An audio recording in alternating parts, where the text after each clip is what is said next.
Hello बच्चों, चलिए प्रश्न पढ़ते हैं। तो प्रश्न में दिया गया है, अनिद्रा एवं हृदय की धड़कन किससे बढ़ती है। तो इस प्रश्न की मुख्य अवधारणा के बारे में हम जान लेते हैं। तो यहाँ लिखेंगे मुख्य अवधारणा। इस प्रश्न की मुख्य अवधारणा है हमारे पास ध्वनि प्रदूषण। तो लिखते हैं ध्वनि प्रदूषण।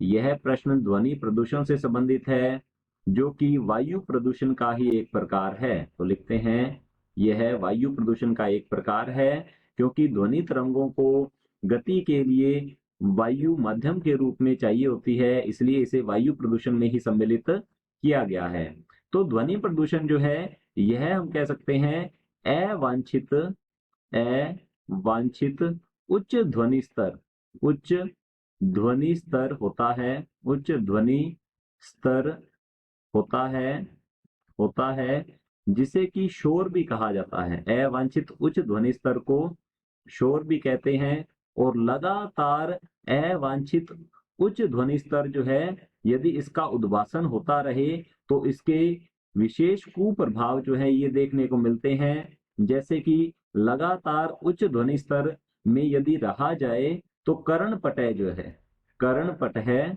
क्षतिग्रस्त हो जाता है, कर्णपटय क्षतिग्रस्त हो जाता है हो जाता है जिससे जिससे सुनने की क्षमता जिससे सुनने की की क्षमता स्थायी रूप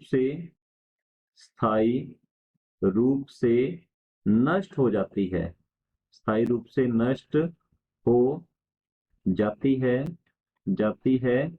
इसके अलावा हम कह सकते हैं अनिद्रा, अनिद्रा अर्थात नींद न आना, अति तनाव, अति तनाव, हृदय की धड़कन बढ़ जाना।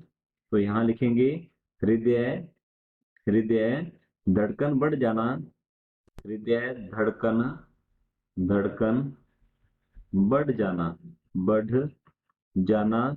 इस प्रकार के लक्षण जो है ये सामने आते हैं ध्वनि प्रदूषण के कारण। तो हमारा जो प्रश्न है, अनिद्रा एवं हृदय की धड़कन किससे बढ़ती है।